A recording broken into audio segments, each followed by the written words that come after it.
TMC सांसद महुआ मोइत्रा संसद से निष्कासित। कैश फॉर क्वेरी मामले में हुआ निष्कासन। भाजपा सांसद निशिकांत दुबे की शिकायत पर हुई जांच। एथिक्स कमेटी ने मामले की जांच की। तृणमूल कांग्रेस सांसद महुआ मोइत्रा को संसद की सदस्यता से निष्कासित कर दिया गया है। संसद में पेश की गई एथिक्स कमेटी की रिपोर्ट में महुआ पर गंभीर रूप से गलत आचरण के लिए दंड देने की मांग की गई। एथिक्स कमेटी की रिपोर्ट के बाद उनके निष्कासन का प्रस्ताव पेश हुआ और इसके बाद वोटिंग हुई। हालांकि महुआ मोइत्रा को निष्कासित करने के लिए सदन में वोटिंग होते ही विपक्ष ने बायकॉट कर दिया। कमेटी की रिपोर्ट पर चर्चा के दौरान लोकसभा स्पीकर ओम बिरला ने महुआ मोइत्रा को एथिक्स कमेटी की सिफारिश पर सदन में बोलने की इजाजत नहीं दी थी। स्पीकर ने कहा कि उन्हें पैनल मीटिंग में बोलने का मौका मिला हुआ था।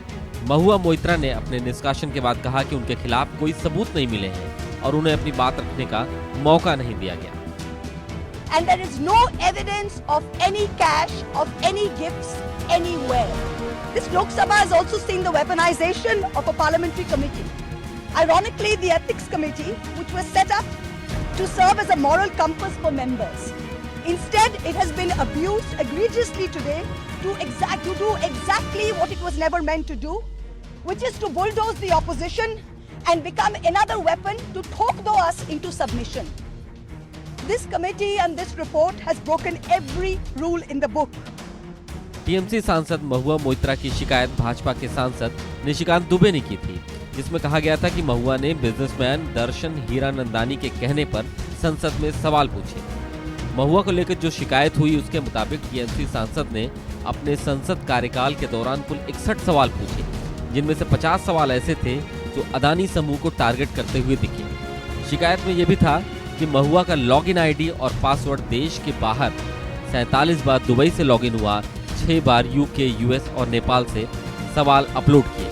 खुद व्यापारी दर्शन हीरानंदानी ने हलफनामा देकर इन आरोपों की पुष्टि की थी। इसके बाद इस शिकायत को संसद की एथिक्स कमेटी को जांच के लिए दिया गया। एथिक्स कमेटी के 6 सदस्यों ने रिपोर्ट के पक्ष में मतदान किया। इसमें कांग्रेस से निलंबित सांसद परिणीति कौर भी शामिल थी। समिति के 4 विपक्षी सदस्यों ने रिपोर्ट पर असहमति के नोट लिख दिए। लोकसभा में पेश हुई इस रिपोर्ट को लेकर विपक्ष ने खूब हंगामा किया और रिपोर्ट को फिक्स्ड मैच करार देते हुए कहा कि बीजेपी सांसद की जिस शिकायत पर समिति ने विचार किया उसके समर्थन में सबूत का एक टुकड़ा भी नहीं था। इससे पहले आपको बताएं 2005 में भी एक ऐसा ही वाकया हो चुका है, जहां पर 11 सांसदों को पैसे के बदले सवाल पूछने का दोषी पाया गया था और उनकी संसद सदस्यता रद्द की गई। Bureau report, daily line.